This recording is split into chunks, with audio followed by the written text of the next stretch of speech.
회장님, 그 안경 오래 쓰시면 시력을 잃게 될 겁니다. 배달부 소년이 조심스럽게 말했습니다.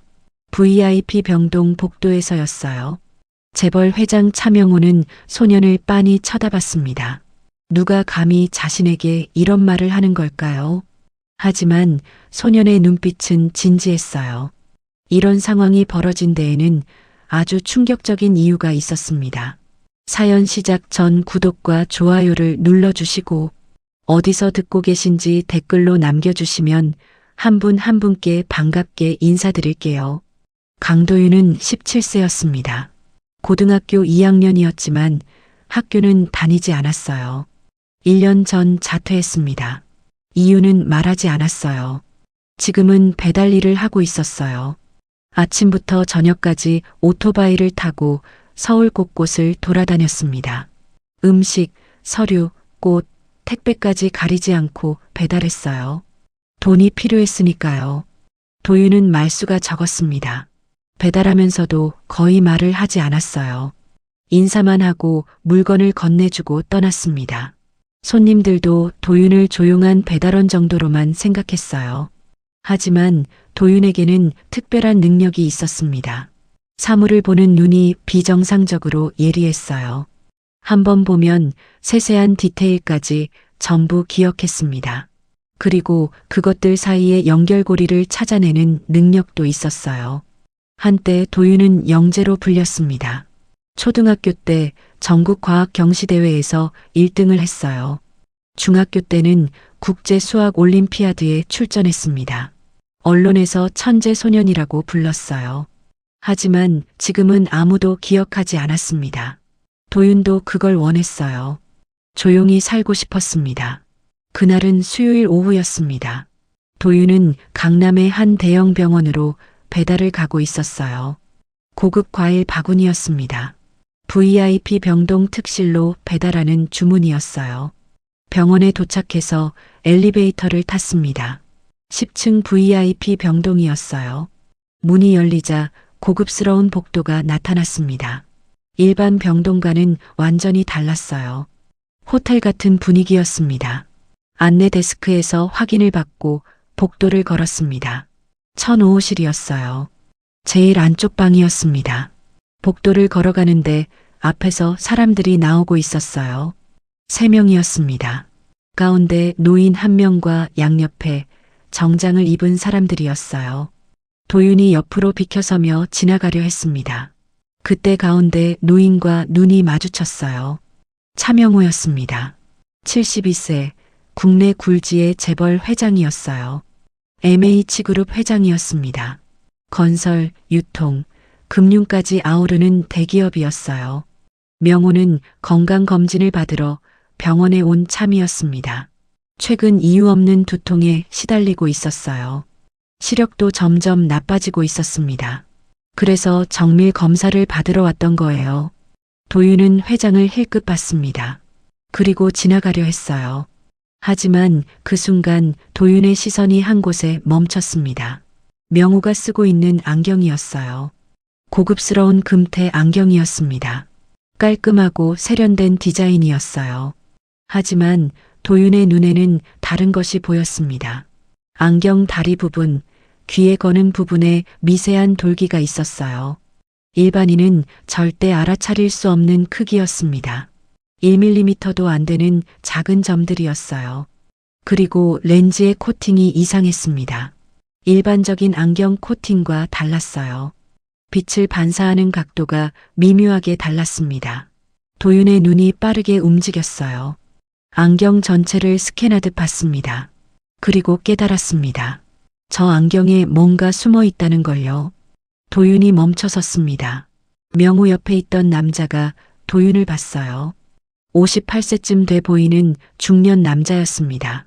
오 실장이었어요. 명호의 오랜 비서실장이었습니다. 오 실장이 차갑게 말했습니다. 무슨 일이야? 도윤이 대답하지 않았어요. 여전히 명호의 안경을 보고 있었습니다. 명호가 도윤을 봤어요.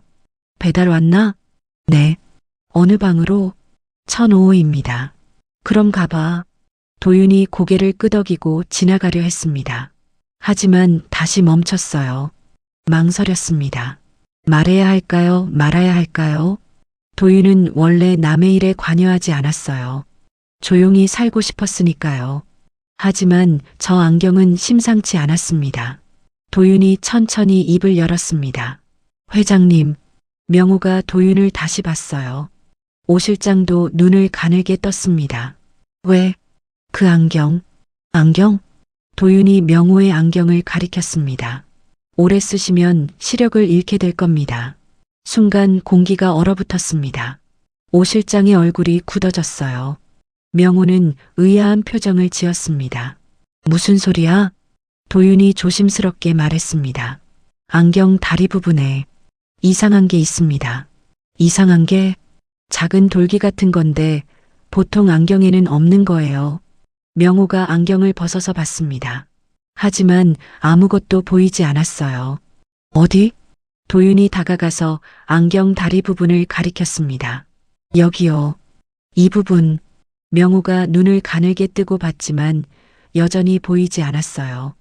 오 실장이 끼어들었습니다. 회장님, 시간 없습니다. 검사 시간 다 됐어요. 명호가 안경을 다시 썼어요. 그래, 가자. 도윤을 보며 말했습니다. 배달이나 제대로 해. 그리고 지나갔습니다. 오 실장도 따라갔어요. 하지만 오 실장이 뒤돌아보며 도윤을 쏘아봤습니다. 날카로운 눈빛이었어요. 도윤은 그 자리에 서 있었습니다. 말했지만 믿지 않았어요. 예상했던 일이었습니다. 도윤이 천호로 향했습니다. 문을 두드리고 과일 바구니를 전달했어요. 서명을 받고 나왔습니다. 병원을 나와 오토바이에 탔어요. 다음 배달지로 향했습니다. 하지만 머릿속에서 명호의 안경이 떠나지 않았어요. 저 안경은 분명 이상했습니다. 도윤의 눈은 틀리지 않았어요. 안경 다리의 미세한 돌기, 렌즈의 특이한 코팅, 전체적인 구조까지 모든 게 의도적으로 만들어진 것처럼 보였습니다. 그리고 가장 중요한 건 저 안경을 오래 쓰면 시력을 잃는다는 점이었어요. 아니, 시력만 나빠지는 게 아닐 수도 있었습니다. 두통도 유발할 수 있었어요. 렌즈의 왜곡이 뇌에 영향을 줄 수 있었습니다. 도윤은 고개를 저었어요. 상관없었습니다. 자기 일이 아니었으니까요. 그냥 배달이나 하면 됐어요. 같은 시각 병원 검사실에서 명호는 정밀 검사를 받고 있었습니다. 시력 검사, MRI, 혈액 검사까지 다양한 검사를 받았어요. 주치의 서윤정이 결과를 확인하고 있었습니다. 32세의 젊은 여의사였어요. 명호의 주치의로 2년째 일하고 있었습니다. 윤정이 차트를 보며 고개를 갸웃했어요. 이상하네요. 뭐가? 시력이 지난달보다 또 떨어졌어요. 얼마나? 양쪽 눈 모두 0.3씩 떨어졌습니다. 명호의 얼굴이 굳어졌어요. 한 달 만에? 네. 정상적인 속도가 아니에요. 원인이 뭐야? 윤정이 다른 검사 결과를 확인했습니다. 하지만 아무 이상이 없었어요. 검사상으로는 이상이 없습니다. 그런데 시력이 떨어진다고? 네. 설명이 안 됩니다. 명호가 한숨을 쉬었어요. 두통은? MRI상 뇌에도 이상 없습니다. 종양이나 출혈 흔적도 없고요. 그럼 왜 자꾸 머리가 아픈 거야? 윤정이 난처한 표정을 지었습니다. 스트레스일 수도 있고. 스트레스? 네. 업무 과중으로 인한 긴장성 두통일 가능성이 높습니다. 명호가 믿을 수 없다는 표정을 지었어요. 내가 스트레스로 두통이 생길 사람 같아? 윤정은 대답하지 못했습니다. 명호는 72세였지만 여전히 현역이었어요. 매일 회사에 출근했고 중요한 결정을 직접 내렸습니다. 스트레스 정도로 무너질 사람이 아니었어요. 명호가 안경을 벗어서 봤습니다. 문득 아까 배달 소년이 했던 말이 떠올랐어요. 그 안경, 오래 쓰시면 시력을 잃게 될 겁니다. 명호가 안경을 자세히 들여다봤습니다. 하지만 아무것도 이상한 게 보이지 않았어요. 그냥 평범한 안경이었습니다. 명호는 안경을 다시 썼어요. 검사실을 나왔습니다. 오 실장이 밖에서 기다리고 있었어요. 어떻습니까? 별 이상 없대. 다행입니다. 그런데 시력은 계속 떨어지고 있어. 오 실장이 고개를 끄덕였습니다. 나이 탓 아니겠습니까? 한 달에 0.3씩? 그건 좀 빠르긴 하네요. 두 사람이 복도를 걸었습니다. 명호가 문득 물었어요. 아까 그 배달 소년 뭐라고 했지? 무슨 소리 하는지 모르겠습니다. 신경 쓰지 마십시오. 안경이 이상하다고 했는데. 오 실장이 잠시 멈췄습니다. 배달 소년이 뭘 알겠습니까? 괜한 말에 신경 쓰시면 안 됩니다. 그래도 회장님, 중요한 미팅 시간입니다. 가셔야 합니다. 명호가 더 묻지 않았어요. 하지만 마음 한구석에 소년의 말이 남아 있었습니다. 이틀이 지났습니다. 도윤은 여전히 배달 일을 하고 있었어요. 하루에 30건 넘게 배달했습니다. 돈을 모아야 했으니까요. 금요일 저녁이었습니다. 마지막 배달을 마치고 집으로 돌아가는 길이었어요. 오토바이를 타고 한강 다리를 건너고 있었습니다. 휴대폰이 울렸어요. 모르는 번호였습니다.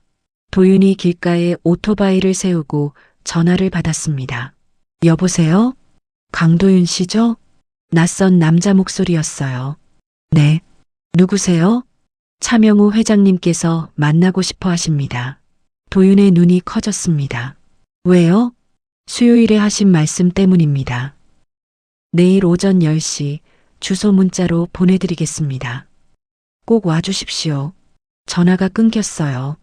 도윤은 휴대폰을 들고 한참을 서 있었습니다. 회장이 자신을 찾는다고요? 왜일까요? 문자가 왔습니다. 강남의 한 빌딩 주소였어요. MH그룹 본사였습니다. 도윤은 휴대폰을 주머니에 넣었습니다. 가야 할까요? 말아야 할까요? 한참을 고민했어요. 결국 가기로 했습니다. 궁금했으니까요. 저 안경에 정말 무엇이 숨어 있는지요. 다음 날 토요일 아침이었습니다. 도윤은 평소보다 일찍 일어났어요. 샤워를 하고 깨끗한 옷을 입었습니다. 검은색 후드티와 청바지였어요. 거울을 봤어요. 17세 소년이 보였습니다. 평범한 얼굴이었어요. 하지만 눈빛만은 달랐습니다.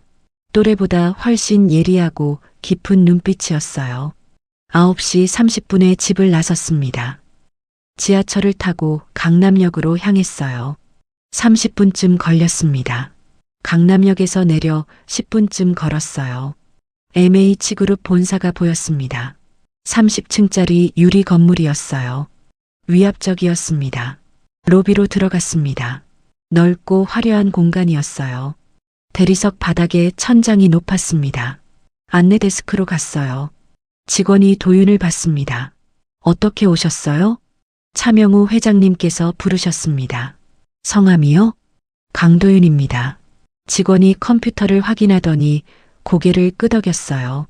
확인됐습니다. 30층으로 올라가시면 됩니다. 엘리베이터 카드를 건네줬습니다. 도윤이 엘리베이터를 탔어요.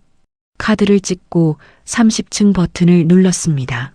엘리베이터가 빠르게 올라갔어요. 30층에 도착했습니다. 문이 열리자 고급스러운 복도가 나타났어요. 카펫이 깔려 있었고 벽에는 예술 작품들이 걸려 있었습니다. 비서가 기다리고 있었어요. 30대 초반쯤 돼 보이는 여성이었습니다. 강도윤 씨 맞으시죠? 네. 이쪽으로 오세요. 복도를 따라 걸었습니다. 제일 안쪽 방이었어요. 회장실이었습니다. 문이 열렸습니다.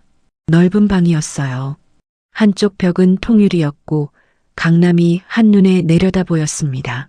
중앙에는 큰 책상이 있었고 그 뒤에 차명호가 앉아 있었어요. 명호가 도윤을 봤습니다. 들어와. 도윤이 들어갔어요. 비서가 문을 닫고 나갔습니다. 방 안에는 명호와 도윤 그리고 오 실장만 남았어요. 오 실장은 구석에 서서 도윤을 지켜보고 있었습니다. 명호가 자리에서 일어났습니다. 앉아. 소파를 가리켰어요. 도윤이 앉았습니다. 명호도 맞은편에 앉았어요. 잠시 침묵이 흘렀습니다. 명우가 먼저 입을 열었어요. 수요일에 한 말, 진심이었나? 네. 내 안경이 이상하다고? 그렇습니다. 명우가 안경을 벗어서 테이블 위에 올려놓았습니다. 설명해봐. 뭐가 이상한데? 도윤이 안경을 집어들었어요. 자세히 들여다봤습니다. 안경 다리 부분을 손가락으로 만졌어요. 미세한 돌기들이 느껴졌습니다. 여기 이 부분이요. 명우가 눈을 가늘게 떴지만 여전히 보이지 않았어요. 도윤이 계속 설명했습니다. 이 돌기들은 일반 안경에는 없는 겁니다. 그리고 배열이 규칙적이에요. 규칙적? 네. 일정한 간격으로 배치돼 있습니다. 우연히 생긴 게 아니라 의도적으로 만든 거예요. 명우가 오 실장을 봤어요. 오 실장은 무표정했습니다. 도윤이 렌즈를 빛에 비춰봤어요. 그리고 렌즈 코팅도 이상합니다. 뭐가? 일반 안경은 빛을 균일하게 반사하는데 이건 특정 각도에서만 다르게 반사해요. 그게 뭘 의미하는데? 도윤이 명우를 똑바로 봤습니다. 렌즈에 미세한 왜곡이 있다는 겁니다. 왜곡? 네. 눈에 띄지 않을 정도로 아주 작은 왜곡이에요. 하지만 오래 쓰면 시력에 영향을 줍니다. 명우의 표정이 굳어졌어요. 어떤 영향? 시력이 점점 나빠집니다. 그리고 도윤이 잠시 멈췄어요. 두통도 유발할 수 있어요. 렌즈 왜곡이 뇌에 미세한 스트레스를 주거든요. 순간 방안이 조용해졌습니다. 명호의 얼굴이 창백해졌어요. 최근 자신이 겪고 있는 증상이 정확히 그것이었습니다. 시력 저하와 두통이요. 오 실장이 끼어들었습니다. 회장님, 이건 그냥 추측에 불과합니다. 증거가 없잖습니까? 도윤이 오 실장을 봤어요. 증거는 있습니다. 뭔데? 회장님 시력이 최근 급격히 나빠지고 있다는 거요. 명우가 도윤을 빤히 봤습니다. 넌 어떻게 하나? 병원에서 검사 받으시는 걸 봤습니다. 그리고 표정으로 알 수 있었어요. 이 안경을 언제부터 쓰셨습니까? 명우가 생각했어요. 석 달쯤 됐나? 시력 저하와 두통이 시작된 시기는요? 명우의 눈이 커졌습니다. 석 달 전부터. 도윤이 고개를 끄덕였어요. 일치합니다. 오 실장이 나섰습니다. 우연의 일치일 수도 있습니다. 우연이 아닙니다. 도윤이 안경을 다시 들여다봤어요. 이 안경은 의도적으로 만들어진 겁니다. 누군가 회장님의 시력을 나쁘게 하려고요. 명우가 자리에서 일어났습니다. 창밖을 보며 한참을 서 있었어요. 그러다 돌아서서 물었습니다. 왜 그런 짓을 해? 도윤이 대답했습니다. 시력이 나빠지면 판단력도 흐려집니다. 특히 서류를 볼 때요. 그리고 두통이 심해지면 집중력도 떨어지고요. 중요한 결정을 내릴 때 실수할 가능성이 높아집니다. 명호의 주먹이 떨렸어요. 누군가 자신을 서서히 무너뜨리려 했다는 뜻이었습니다. 명호가 오 실장을 봤어요. 이 안경 누가 준 거지? 오 실장이 잠시 멈췄습니다. 제가 준비한 겁니다. 내가? 네. 회장님께서 안경을 바꾸고 싶다고 하셔서 제가 안경점에 맡겼습니다. 어느 안경점? 기억이 잘 안 납니다. 강남 어딘가였던 것 같은데. 도윤이 끼어들었습니다. 안경점 이름을 모른다는 게 이상하지 않습니까? 오 실장이 도윤을 쏘아봤어요. 무슨 소리야? 회장님 안경을 맡길 정도면 고급 안경점이었을 겁니다. 그런 곳 이름을 기억 못할 리 없어요.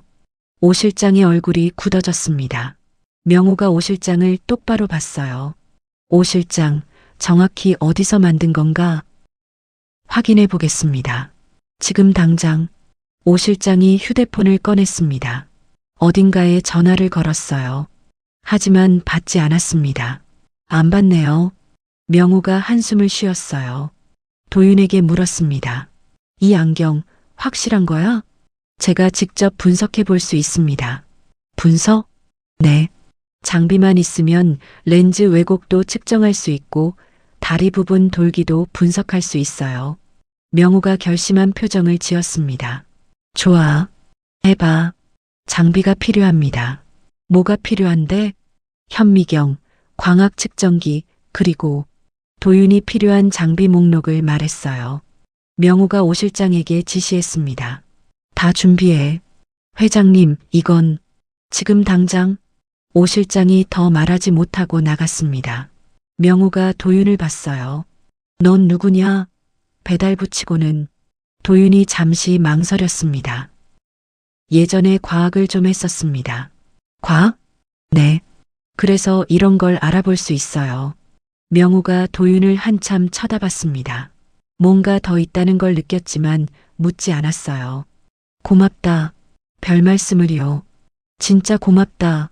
내가 아니었으면 계속 당했을 거야. 도윤이 고개를 끄덕였습니다. 30분 후 장비들이 도착했습니다. 회의실 한쪽에 설치됐어요. 도윤이 안경을 놓고 분석을 시작했습니다. 명호와 오 실장이 지켜봤어요. 도윤은 먼저 현미경으로 안경 다리를 관찰했습니다. 확대해서 보니 더 명확했어요. 미세한 금속 돌기들이 규칙적으로 박혀 있었습니다. 이게 뭔가요? 명호가 물었습니다. 전자장치 같은데요. 전자장치? 네. 아마 미세 전류를 발생시키는 것 같습니다. 왜? 귀 뒤쪽 신경을 자극하려고요. 그러면 두통이 유발됩니다. 명호의 얼굴이 더 굳어졌어요. 도윤이 렌즈를 광학 측정기에 올려놓았습니다. 빛을 쏘고 반사되는 패턴을 분석했어요. 데이터가 화면에 떴습니다. 렌즈 왜곡이 확인됐습니다. 얼마나? 0.5디옵터 정도요. 아주 미세하지만 장기간 쓰면 시력에 영향을 줍니다. 도윤이 보고서를 프린트했어요. 명호에게 건넸습니다. 명호가 보고서를 보며 이를 갈았어요. 이걸 누가 만들었나? 오 실장이 말했습니다. 회장님, 이건 오해일 수도. 오해? 명호가 오 실장을 똑바로 봤습니다. 증거가 여기다 있는데 무슨 오해야? 오 실장, 넌 이 안경을 어디서 구했나? 확인해 보겠습니다. 지금 당장 확인 안 하면 넌 해고야. 오 실장의 얼굴이 창백해졌습니다. 사실은 그때 도윤이 끼어들었습니다. 회장님, 안경점보다 중요한 게 있습니다. 뭔데? 왜 이런 짓을 했는지예요. 명호가 도윤을 봤어요. 무슨 뜻이야? 단순히 시력을 나쁘게 하려는 게 아닙니다. 그럼 도윤이 진지하게 말했습니다. 회장님의 판단력을 흐리게 하려는 목적입니다. 판단력? 네. 시력이 나빠지고 두통이 심해지면 서류를 제대로 보지 못하게 됩니다. 그러면 누군가 대신 결정을 내리게 되겠죠. 회장님을 대신해서요. 명호의 눈이 커졌습니다. 그리고 오 실장을 봤어요. 오 실장은 식은땀을 흘리고 있었습니다. 명호가 천천히 물었습니다. 오 실장, 넌 최근 내가 서명한 서류들 기억하나? 기억합니다. 그 중에 내가 제대로 안 읽고 서명한 게 있지? 오 실장이 대답하지 못했습니다. 명호가 자리에서 일어났어요. 당장 지난 석 달간 내가 서명한 서류 전부 가져와. 회장님, 가져와. 오 실장이 황급히 나갔습니다. 명호는 창밖을 보며 주먹을 쥐었어요. 누군가 자신을 이용하려 했습니다. 그것도 아주 치밀하게요. 도윤이 조용히 말했습니다. 회장님. 응? 조심하셔야 합니다. 왜? 이 정도 계획이면 한 사람이 아닐 겁니다. 명호가 도윤을 봤어요. 무슨 뜻이야? 조직적으로 움직이고 있다는 뜻입니다. 회장님을 끌어내리려는 사람들이요. 명호의 얼굴이 굳어졌습니다. 그리고 천천히 고개를 끄덕였어요. 알겠다. 조심하지. 도윤도 고개를 끄덕였습니다. 이제 진짜 싸움이 시작되는 거였어요. 오 실장이 서류 뭉치를 들고 돌아왔습니다. 두꺼운 파일 3개였어요. 지난 석 달간 명호가 서명한 모든 서류였습니다. 명호가 책상 위에 서류를 펼쳐놓았어요. 하나씩 확인하기 시작했습니다. 도윤도 옆에서 함께 봤습니다. 첫 번째 파일은 일반적인 계약서들이었어요. 협력사 계약, 부동산 매입, 인사 발령 등이었습니다. 특별히 이상한 건 없었어요. 두 번째 파일도 비슷했습니다. 하지만 세 번째 파일에서 도윤의 손이 멈췄어요. 회장님, 이거 보세요. 명우가 다가왔습니다. 뭔데? 이 계약서요. 도윤이 한 장을 가리켰어요. 자회사 지분 양도 계약서였습니다. 명우가 서류를 들여다봤어요.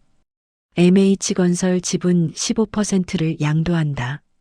누구한테요? 명우가 양도 대상자 이름을 봤습니다. 오성투자? 명우의 얼굴이 굳어졌어요. 이게 뭐야? 난 이런 거 승인한 적 없는데. 오 실장이 다가왔습니다. 회장님께서 직접 서명하셨습니다. 언제? 2달 전입니다. 명우가 서류를 다시 봤어요. 자신의 서명이 분명히 있었습니다. 나 이거 기억이 안 나는데. 오 실장이 조심스럽게 말했습니다. 그날 두통이 심하셨습니다. 그래서 제가 간단히 설명드리고 서명받았어요. 간단히? 네. 자회사 정리 차원이라고 말씀드렸습니다. 명우가 이를 갈았어요. 15% 지분을 정리라고? 도윤이 서류를 자세히 봤습니다. 양도 가격도 이상합니다. 뭐가? 시세보다 30% 낮게 책정돼 있어요. 명우가 숫자를 확인했어요. 도윤 말이 맞았습니다. 이게 대체? 도윤이 다른 서류도 뒤적였어요. 비슷한 계약서가 2장 더 있었습니다. 여기도요. MH유통 지분 10%, MH물산 지분 12%. 모두 오성투자로 넘어갔습니다. 시세보다 싸게요. 명우의 얼굴이 새하얗게 질렸습니다. 합쳐서 37%, 자회사 지분 37%를 잃은 거였어요. 그것도 헐값에요. 명우가 오 실장을 돌아봤습니다.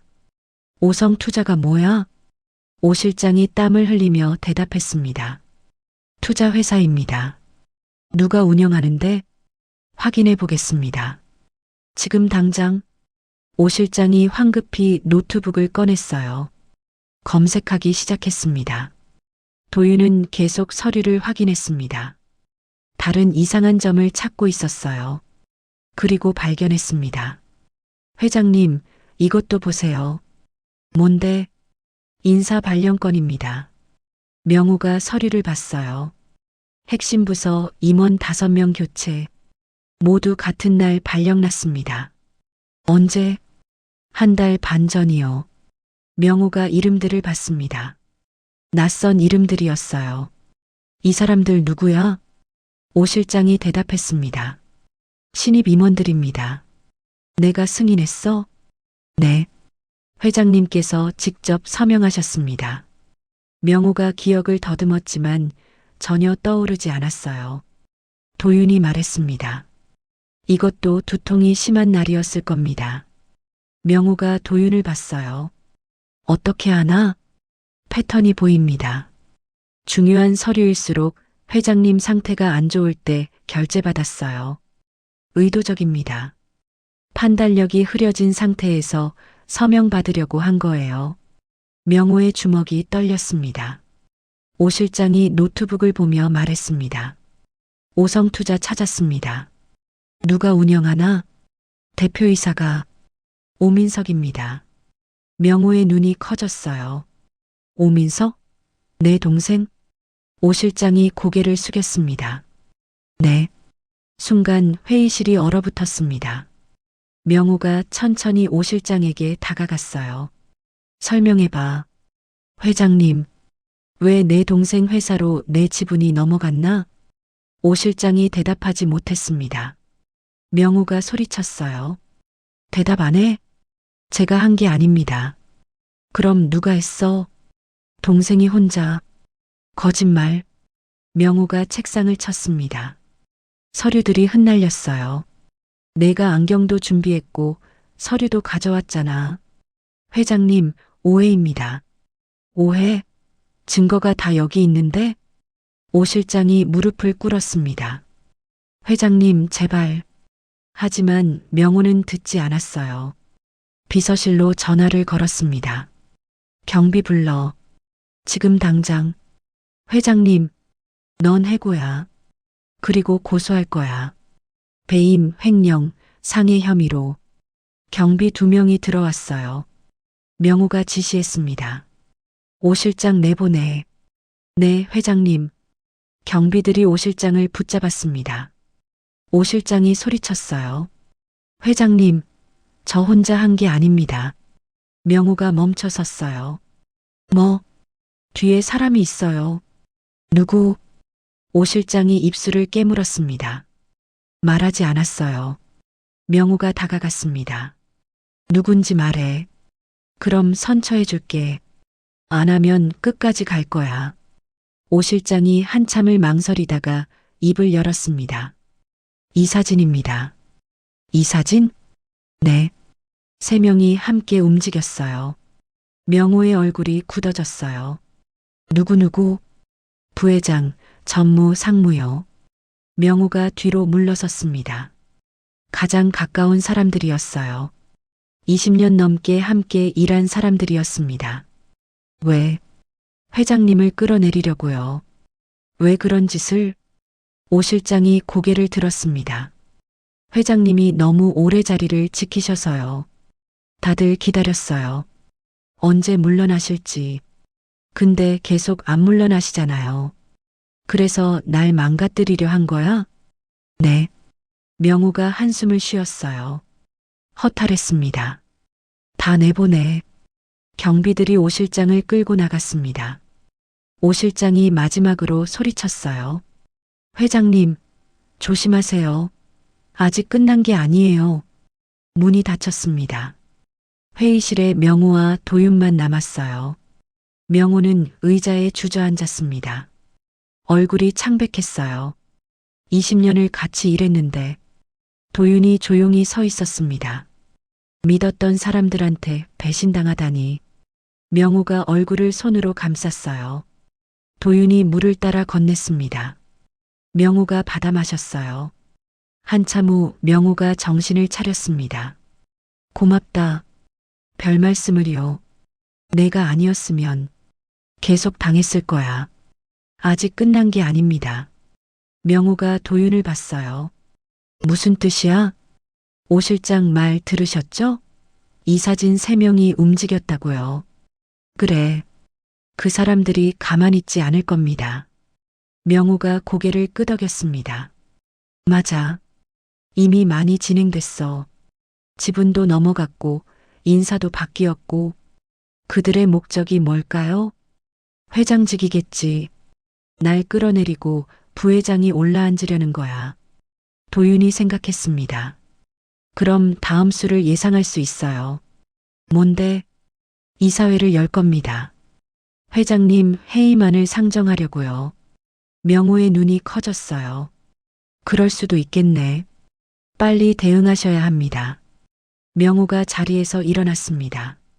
눈빛이 달라졌어요. 법무팀 불러. 네. 5성 투자로 넘어간 지분 전부 무효 소송 걸 거야. 좋습니다. 그리고 오 실장이 말한 이 사진 3명. 조사 시작해. 명호가 도윤을 봤습니다. 넌 날 도와줄 수 있나? 뭐려? 이 사건 해결하는 거. 증거 찾고 연결고리 밝혀내는 거. 도윤이 망설였습니다. 저는 배달부인데요. 그런 거 중요하지 않아. 넌 특별해. 내 눈은 다른 사람들이 못 보는 걸 봐. 그게 필요해. 도윤이 한참을 생각했어요. 그리고 고개를 끄덕였습니다. 도와드리겠습니다. 명호가 처음으로 미소 지었어요. 고맙다. 대신 조건이 있습니다. 뭔데? 일이 끝나면 저에 대해 묻지 마세요. 명호가 도윤을 빤히 봤습니다. 뭔가 사연이 있다는 걸 느꼈어요. 알겠다. 약속하지. 도윤이 고개를 끄덕였습니다. 그날부터 도윤은 명호의 곁에서 일하기 시작했어요. 비밀 조사원 같은 역할이었습니다. 명호만 아는 존재였어요. 도윤은 회사 서류들을 샅샅이 뒤졌습니다. 이상한 점을 찾아냈어요. 부회장이 승인한 계약서들, 전무가 처리한 인사 발령들, 상무가 관리하던 자금 흐름까지 전부 확인했습니다. 패턴이 보이기 시작했어요. 세 명이 조직적으로 움직였습니다. 각자 맡은 부분이 있었어요. 부회장은 이사회를 장악했고, 전무는 인사를 조작했고, 상무는 자금을 빼돌렸습니다. 목표는 명확했어요. 명호를 끌어내리고 회사를 장악하는 것이었습니다. 일주일 후 도윤은 보고서를 완성했어요. 명호에게 건넸습니다. 증거 다 모았습니다. 명호가 보고서를 봤어요. 100페이지가 넘었습니다. 대단하네. 이걸로 고소할 수 있어요. 횡령, 배임, 문서 위조까지 가능합니다.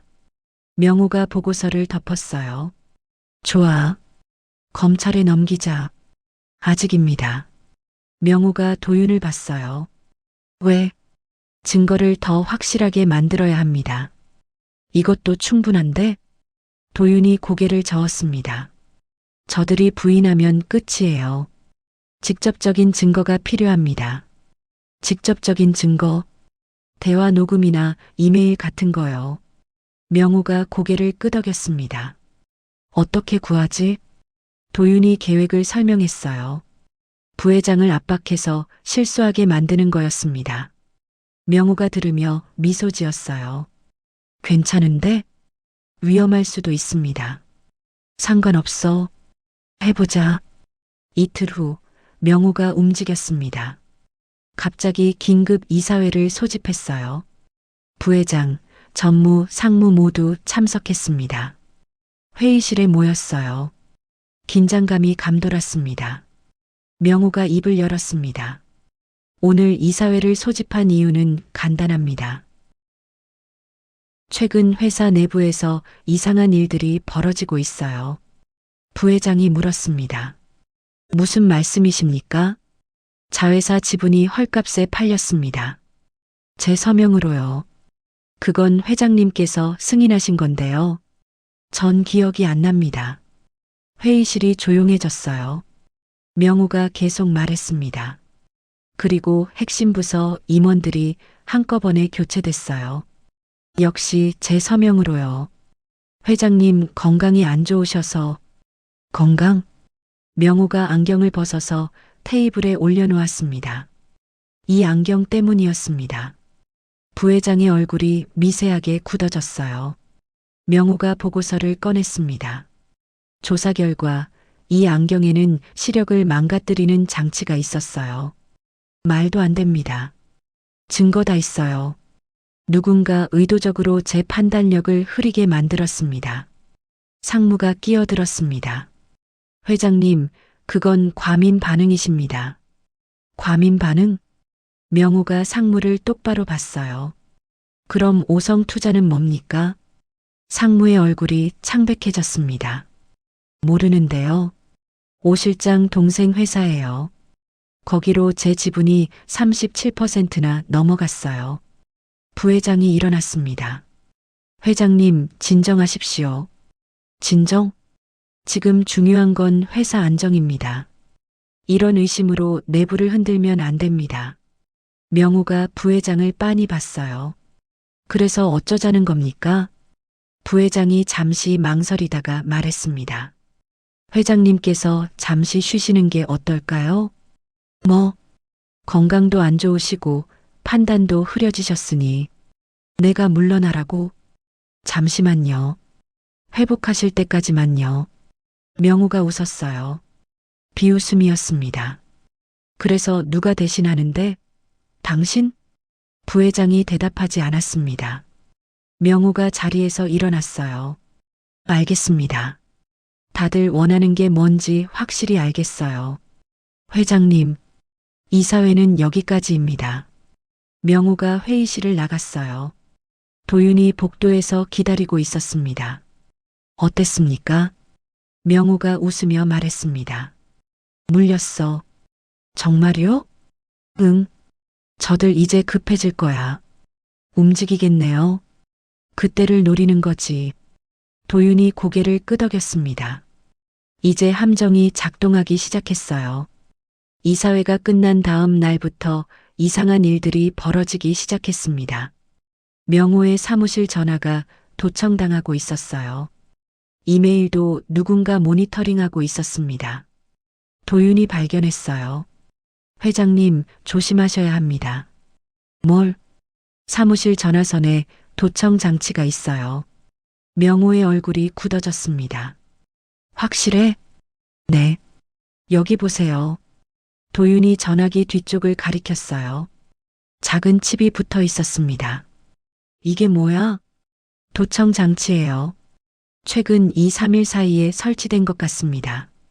명호가 이를 갈았어요. 저들이 이메일도 해킹당했을 가능성이 높습니다. 어떻게 하나? 로그인 기록을 봤는데 회장님이 안 계신 시간에 접속 기록이 있어요. 명호가 한숨을 쉬었습니다. 완전히 감시당하고 있네. 네. 그만큼 급하다는 뜻입니다. 뭐가? 회장님을 끌어내리는 게요. 빨리 움직이려고 하는 겁니다. 도윤이 도청 장치를 조심스럽게 떼어냈어요. 명호에게 건넸습니다. 이건 그대로 두는 게 나을 수도 있어요. 왜? 역이용할 수 있습니다. 저들이 듣고 싶어 하는 걸 흘리는 거죠. 명호가 미소 지었어요. 좋은 생각인데? 함정을 놓는 겁니다. 어떻게? 도윤이 계획을 설명했습니다. 명호가 들으며 고개를 끄덕였어요. 해보자. 다음 날 오후 명호가 사무실에서 전화를 걸었습니다. 일부러 큰 목소리로 말했어요. 도청 장치가 잘 듣도록요.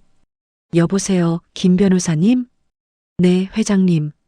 급한 일이 있어서요. 내일 만날 수 있습니까? 무슨 일이신데요?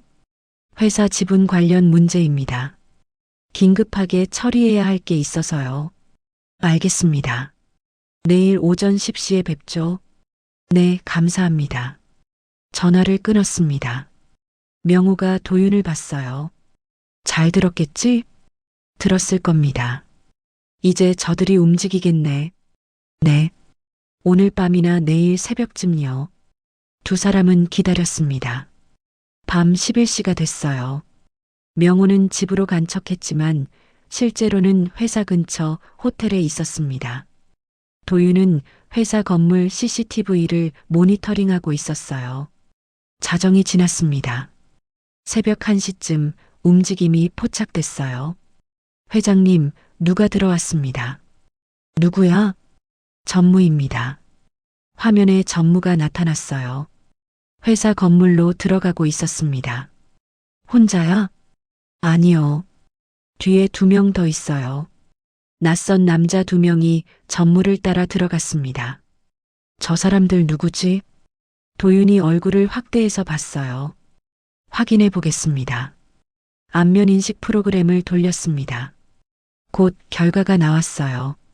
전문 해킹 업체 직원들입니다. 해킹? 네. 회장님 컴퓨터를 해킹하려는 것 같아요. 명호의 눈이 빛났습니다. 완벽해. 현장에서 잡는 거야. 경찰 부를까요? 아니, 우리가 직접 가자. 두 사람이 서둘러 회사로 향했습니다. 차로 5분 거리였어요. 건물에 도착했어요. 몰래 들어갔습니다. 엘리베이터 대신 비상계단을 이용했어요. 30층까지 올라갔습니다. 복도가 조용했어요. 불이 꺼져 있었습니다. 회장실 쪽에서 희미한 불빛이 새어나오고 있었어요. 명호와 도윤이 조심스럽게 다가갔습니다. 문틈으로 안을 들여다봤어요. 전무가 명호의 컴퓨터 앞에 앉아 있었습니다. 두 남자는 노트북을 펴고 뭔가 작업하고 있었어요. 파일 다 복사했어? 전무가 물었습니다. 거의 다 됐습니다. 이메일도? 네. 전부 백업했어요. 좋아. 빨리 끝내. 명호가 도윤을 봤어요. 도윤이 휴대폰으로 영상을 찍고 있었습니다.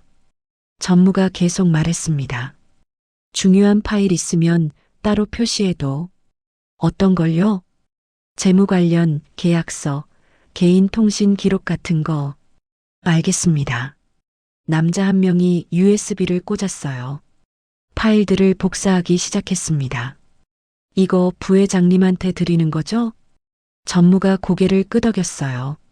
그래. 내일 아침까지 정리해서 드려야 해. 회장 끌어내리는데 쓰시려고요? 그건 우리가 알 바 아니야. 시키는 대로만 해. 명호가 충분하다는 표정을 지었어요. 도윤에게 고개를 끄덕였습니다. 명호가 문을 벌컥 열었습니다. 뭐 하는 거야? 전무가 깜짝 놀라 뒤돌아봤어요. 얼굴이 새하얗게 질렸습니다. 회장님? 내 사무실에서 뭐 하냐고. 해킹 업체 직원들이 황급히 노트북을 닫으려 했어요. 하지만 도윤이 재빨리 달려가 막았습니다. 안 됩니다. 누구야 너? 도윤이 노트북을 빼앗았어요. USB도 뽑아냈습니다. 전무가 일어나며 변명하기 시작했습니다. 회장님, 이건 오해입니다. 오해? 제가 그냥 자료 좀 확인하려고. 새벽 1시에 해커 데리고. 전무가 할 말을 잃었습니다. 명호가 휴대폰을 꺼냈어요. 경찰에 전화를 걸었습니다. 여보세요, 경찰입니까? 신고합니다. 회장님, 잠깐만요. MH그룹 본사 30층입니다. 불법 침입과 해킹이 진행 중이에요. 회장님, 제발. 전무가 무릎을 꿇었습니다. 하지만 명호는 차갑게 내려다봤어요. 늦었어.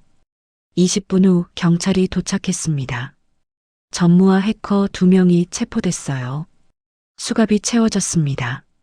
경찰이 증거물을 확보했어요. 노트북, USB, 그리고 도윤이 찍은 영상까지요.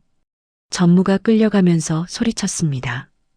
회장님, 저만 이런 거 아니에요. 부회장님도 알고 계셨어요. 닥쳐. 경찰이 전무를 데리고 나갔습니다. 명호와 도윤만 남았어요. 명호가 의자에 앉았습니다. 피곤한 표정이었어요. 이제 절반은 끝났네. 절반요? 전무는 잡았어. 이제 부회장이랑 상무 남았지. 도윤이 고개를 끄덕였습니다. 전무가 자백할까요? 할 거야. 혼자 뒤집어 쓰긴 싫을 테니까. 그럼 부회장도 끝이네요. 아직 몰라. 부회장은 교활해. 증거 안 남기는 스타일이거든. 도윤이 생각했습니다. 그럼 직접 증거를 만들어야겠네요. 어떻게? 부회장을 직접 만나는 겁니다. 명호가 도윤을 봤어요. 위험하지 않아? 위험하지만 확실합니다. 무슨 계획이야? 도윤이 설명하기 시작했습니다. 명호가 들으며 점점 미소를 지었어요. 이틀 후 부회장에게 익명의 문자가 왔습니다. 전무 체포됐습니다. 곧 자백할 겁니다. 만나서 얘기합시다. 발신자는 알 수 없었어요. 하지만 부회장은 누군지 알았습니다. 상무였어요. 부회장이 답장을 보냈습니다. 어디서? 한강공원 벤치. 오늘 밤 10시. 알겠다. 밤 10시 한강공원이었습니다. 어두운 벤치에 부회장이 앉아 있었어요. 주변을 경계하며 기다렸습니다. 누군가 다가왔어요. 후드를 뒤집어 쓴 사람이었습니다. 부회장이 일어났습니다. 상무, 후드를 벗었어요. 도윤이었습니다. 부회장의 얼굴이 굳어졌어요. 넌 누구야? 회장님 사람입니다. 뭐? 도윤이 휴대폰을 꺼냈어요. 녹음 중이라는 표시가 떠 있었습니다. 부회장이 뒤로 물러섰습니다. 이게 무슨... 그때 주변에서 사람들이 나타났어요. 경찰이었습니다. 명호도 함께 있었어요. 부회장이 명호를 봤습니다. 회장님, 부회장, 당신도 끝이야. 무슨 소리입니까? 전무가 다 자백했어. 당신이 배우라고. 거짓말입니다. 명호가 서류를 꺼냈어요. 여기 증거 다 있어. 이메일, 통화 기록, 자금 흐름까지. 부회장의 얼굴이 창백해졌습니다. 그리고 오늘 여기 나온 것도 증거야. 상무인 줄 알고 나왔잖아. 왜 나왔겠어? 입막음하려고 했겠지. 부회장이 뒤로 물러섰어요. 도망치려 했습니다. 하지만 경찰이 가로막았어요. 부회장 김태준, 배임, 횡령, 불법 해킹 교사 혐의로 체포합니다. 수갑이 채워졌습니다. 부회장이 명호를 노려봤어요. 당신, 이렇게까지 할 줄은 몰랐어. 당신들이 먼저 시작했잖아. 20년을 같이 일했는데. 명호가 차갑게 대답했습니다. 그래서 더 배신감이 크지. 부회장이 끌려갔습니다. 명호와 도윤이 남았어요. 명호가 한강을 보며 말했습니다. 이제 상무만 남았네. 상무는 어떻게 할 겁니까? 증거 충분해. 검찰에 넘기면 돼. 도윤이 고개를 끄덕였습니다. 며칠 후 상무도 체포됐어요. 집에서 도피 준비 중이었습니다. 한 달 만에 모든 게 끝났어요. 부회장, 전무, 상무 모두 구속됐습니다. 오 실장도 함께요. 넘어간 지분은 법원 판결로 무효 처리됐어요. 다시 명호에게 돌아왔습니다. 교체된 임원들도 원상복구됐습니다. 회사는 안정을 찾았어요. 명호의 사무실이었습니다. 도윤이 서 있었어요. 명호가 봉투를 건넸습니다. 고맙다. 내가 아니었으면 회사 잃을 뻔했어. 별것 아닙니다. 이게 보수야. 받아. 도윤이 봉투를 열어봤어요. 수표가 들어 있었습니다. 1억 원이었어요. 너무 많습니다. 아니야.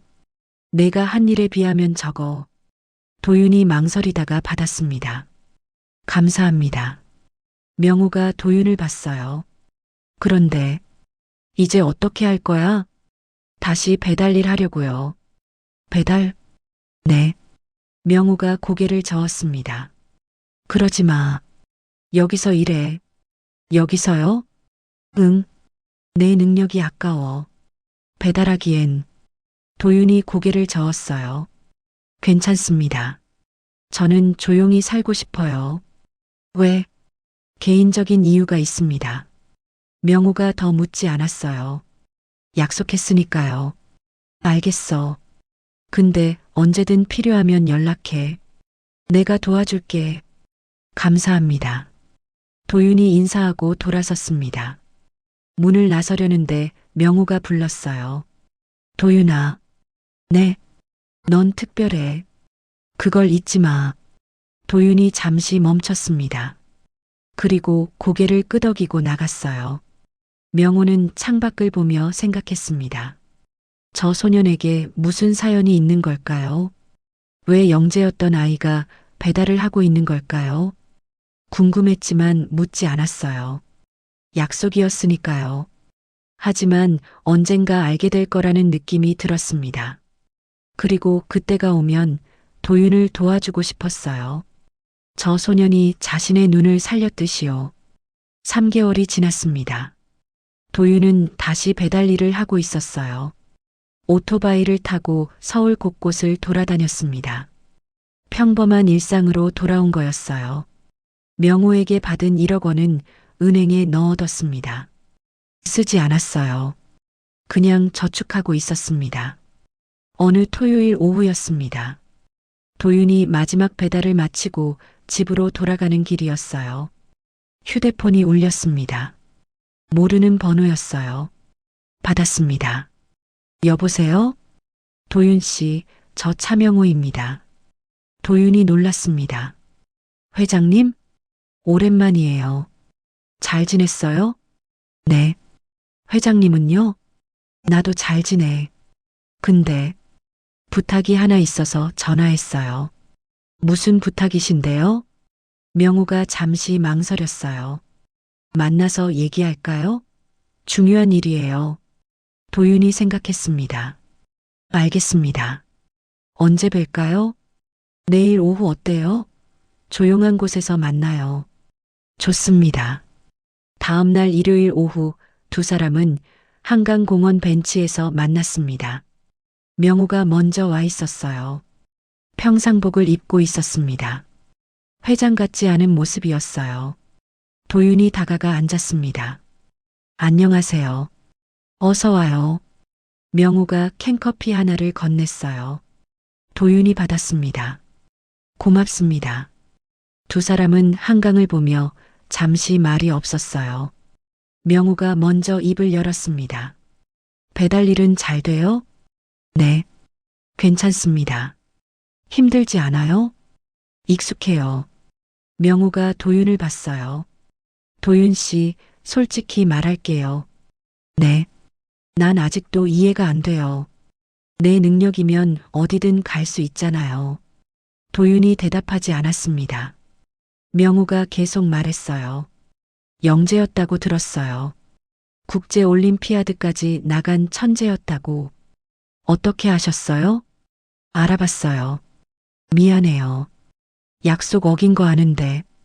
도윤이 한숨을 쉬었습니다. 괜찮습니다. 왜 그만뒀어요?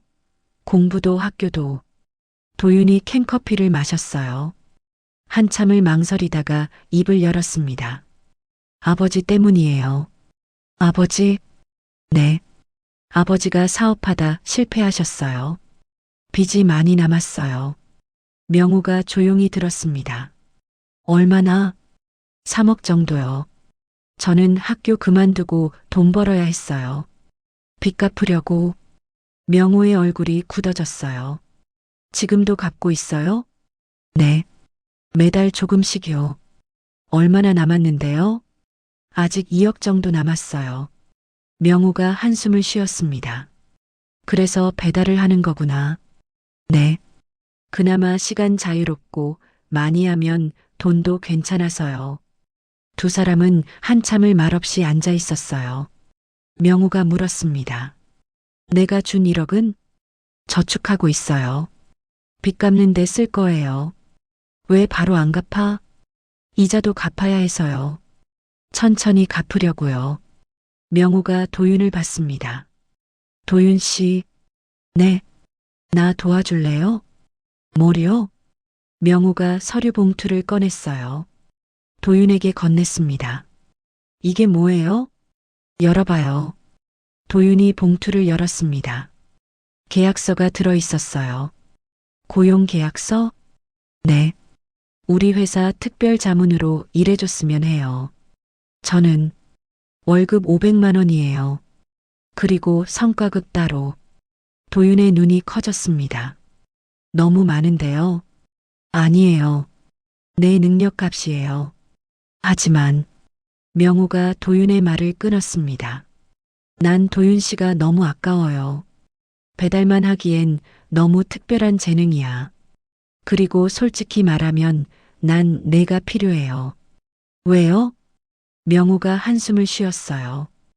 회사에 또 문제가 생겼어요. 무슨 문제요? 경쟁사가 우리 기술을 빼내가고 있어요. 산업 스파이 같은 거. 도윤이 진지해졌습니다. 확실해요? 응. 신제품 정보가 계속 유출돼. 근데 누가 하는지 못 찾겠어. 보안팀은 아무것도 못 찾았어. 너무 교묘하게 해. 도윤이 생각했습니다. 제가 도와드릴 수 있을 것 같은데요. 그래서 부탁하는 거예요. 하지만 전 회사 생활을 해본 적이. 명호가 미소 지었어요. 괜찮아요. 자문이니까 출퇴근 자유예요. 4시간에 맞춰서 하면 돼. 정말요? 응. 배달도 계속해도 돼. 시간 날 때만 와서 도와주면 돼. 도윤이 망설였습니다. 생각 좀 해봐도 될까요? 물론이죠. 천천히 생각해요. 며칠 후 도윤은 결정을 내렸어요. 명호에게 전화를 걸었습니다. 회장님, 저 도윤입니다. 응, 도윤 씨. 결정했어요? 네. 하겠습니다. 명호가 기뻐하는 목소리로 말했어요. 정말요? 고마워요. 대신 조건이 있어요. 뭔데요? 제 정체는 비밀로 해주세요. 회사 사람들한테도요. 왜요? 주목받기 싫어서요. 명우가 잠시 생각했습니다. 알겠어요. 그렇게 할게요. 감사합니다. 그럼 내일부터 나올 수 있어요? 네. 다음 날부터 도윤은 MH그룹에서 일하기 시작했습니다. 하지만 일반 직원이 아니었어요. 명우만 아는 특별 자문이었습니다. 사무실도 따로 줬어요. 30층 구석에 있는 작은 방이었습니다. 명우 회장실 근처였어요. 도윤은 산업 스파이 사건을 조사하기 시작했습니다. 먼저 유출된 정보들을 분석했어요. 어떤 종류의 정보가 언제 유출됐는지 패턴을 찾았습니다. 신제품 개발 일정, 기술 사양, 특허 정보가 주로 유출됐어요. 그리고 유출 시기도 규칙적이었습니다. 매주 금요일 저녁이었어요. 금요일, 도윤이 중얼거렸습니다. 왜 금요일일까요? 생각해 봤어요. 금요일은 주말 전이니까 사람들이 방심하는 시기였습니다. 다음 금요일 도윤은 회사에 남았어요.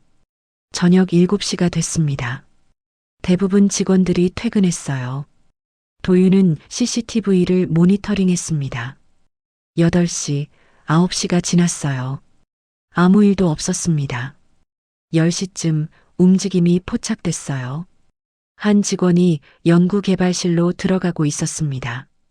도윤이 얼굴을 확대해서 봤어요. 서윤정 박사, 명호의 전 주치의였어요. 지금은 회사 기술자문으로 일하고 있었습니다. 윤정이 연구실에 들어가더니 컴퓨터 앞에 앉았어요. 뭔가 작업하기 시작했습니다. 도윤이 재빨리 움직였어요. 연구실로 향했습니다. 조용히 문을 열고 들어갔어요. 윤정이 화면을 보며 파일들을 USB에 복사하고 있었습니다. 도윤이 다가갔습니다. 뭐 하세요? 윤정이 깜짝 놀라 뒤돌아봤어요. 누구세요? 회장님 자문입니다. 자문? 처음 보는데요. 도윤이 화면을 봤습니다. 신제품 기술 사양서였어요. 그거 복사하시면 안 되는데요. 윤정의 얼굴이 굳어졌습니다. 이건 제 업무예요. 주말에 USB에 복사하는 게 업무인가요? 윤정이 황급히 USB를 뽑으려 했어요. 하지만 도윤이 더 빨랐습니다. USB를 빼앗았어요. 돌려주세요. 안 됩니다. 당신 누군데 이래요? 도윤이 휴대폰을 꺼냈습니다. 명호에게 전화를 걸었어요. 회장님, 저 도윤입니다. 찾았어요. 윤정의 얼굴이 창백해졌습니다. 30분 후 명호가 도착했어요. 경비팀도 함께 왔습니다. 윤정은 의자에 앉아 고개를 숙이고 있었어요. 명호가 윤정을 봤습니다. 서 박사, 왜 이런 짓을 했어요? 윤정이 대답하지 않았습니다. 몇 년을 같이 일했는데 도윤이 USB를 명호에게 건넸어요. 이 안에 전부 들어 있습니다. 명호가 USB를 받아 확인했습니다. 수십 개의 기밀 파일이 있었어요. 이걸 누구한테 넘기려고 했어요? 윤정이 여전히 침묵했습니다. 도윤이 말했습니다. 이메일 기록 확인하면 알 수 있어요. 그래, 확인해봐. 도윤이 컴퓨터를 조작했어요. 윤정의 이메일 계정에 접속했습니다. 발신 기록을 봤어요. 같은 주소로 계속 파일을 보낸 흔적이 있었습니다. JK테크 경쟁사네요. 명호의 얼굴이 굳어졌어요. 얼마 받았어요? 윤정이 작은 목소리로 대답했습니다. 한 건당 500만 원. 몇 번이나? 10번쯤. 5천만 원. 명호가 한숨을 쉬었습니다. 왜 그랬어요? 돈이 필요했어요? 윤정이 고개를 들었어요. 눈에 눈물이 고여 있었습니다. 제 동생이 병원비가 필요했어요. 백혈병이에요. 치료비가 너무 많이 들어서. 명호의 표정이 복잡해졌습니다. 그래도 이건 안 되는 거잖아요. 죄송합니다. 윤정이 울기 시작했어요. 명호가 경비에게 지시했습니다. 경찰 불러. 네, 회장님. 윤정이 체포됐습니다. 끌려가면서 계속 사과했어요. 죄송합니다. 정말 죄송합니다. 도윤과 명호만 남았어요. 명호가 의자에 앉았습니다. 피곤한 표정이었어요. 고맙습니다, 도윤 씨. 별 말씀을요. 역시 내가 필요했어. 보안팀도 못 찾았는데 넌 하루 만에 찾았잖아. 도윤이 미소 지었습니다. 패턴만 보면 돼요. 명호가 도윤을 봤어요. 앞으로도 계속 도와줄 거죠? 네. 약속했잖아요. 고마워요. 그날부터 도윤은 명호의 오른팔이 됐습니다. 겉으로는 조용한 자문이었지만 실제로는 회사의 중요한 문제들을 해결했어요. 내부 비리, 기술 유출, 횡령 사건까지 도윤이 해결했습니다. 도윤의 예리한 눈은 다른 사람들이 못 보는 걸 봤어요. 6개월이 지났습니다. 도윤은 배달 일을 그만뒀어요. 회사 일이 더 많아졌거든요. 그리고 받은 돈으로 아버지 빚을 전부 갚았습니다. 2억 원이 남았어요. 처음으로 여유가 생겼습니다. 어느 날 명호가 도윤을 불렀어요. 도윤 씨 앉아요. 네. 명호가 서류를 건넸습니다. 이게 뭐예요? 열어봐요. 도윤이 서류를 봤어요. 장학금 신청서였습니다. 이건 회사 장학재단이에요. 내가 만들었어.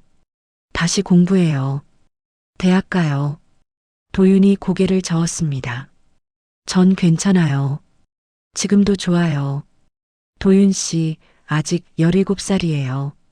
아직 어려요. 내 재능을 배달이나 회사 일에만 쓰기엔 아까워. 명호가 진지하게 말했습니다. 넌 세상을 바꿀 수 있는 사람이에요. 그러려면 제대로 배워야 해요. 도윤이 한참을 생각했습니다. 생각해 볼게요. 좋아요. 천천히 생각해요. 한 달 후 도윤은 결정을 내렸어요. 검정고시를 봤습니다. 만점으로 합격했어요. 그리고 대학에 지원했습니다. 서울대 물리학과였어요. 합격했습니다. 명호가 축하 파티를 열어줬어요. 작은 파티였지만 따뜻했습니다. 축하해요, 도윤 씨. 감사합니다, 회장님. 아니, 이제 학생이니까 존댓말 그만해요. 도윤이 웃었습니다. 그래도 회장님인데요. 친구처럼 지내요. 나이 차이 있어도. 알겠습니다. 두 사람이 건배했어요. 명호가 도윤을 보며 말했습니다. 넌 내 눈을 살렸어. 회장님, 그것만이 아니야. 내 인생을 살렸어. 도윤이 고개를 숙였습니다. 명호가 계속 말했어요. 난 시스템만 믿고 살았어. 사람은 안 믿었지. 근데 넌 날 믿게 만들었어. 사람을 다시 믿게. 도윤이 고개를 들었어요. 저도 회장님 덕분에 다시 시작할 수 있었어요. 우리 서로 도운 거네. 그런 것 같아요. 두 사람이 웃었습니다. 그날 밤 도윤은 한강을 걸으며 생각했습니다. 1년 전만 해도 배달만 하던 소년이었어요. 미래도 없고 희망도 없었습니다. 하지만 지금은 달랐어요.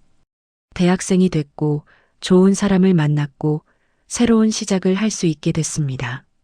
모든 게 그날부터 시작됐어요. 안경에 숨겨진 비밀을 발견한 그날부터요. 도윤은 미소 지었습니다. 앞으로 어떤 일이 벌어질까요? 모르겠지만 괜찮았어요. 이제는 두렵지 않았습니다. 왜냐하면 도윤은 알았으니까요. 자신이 특별하다는 걸, 세상을 바꿀 수 있다는 걸요. 그리고 그 시작은 작은 관찰이었습니다. 이 사연을 끝까지 시청해 주셔서 감사합니다.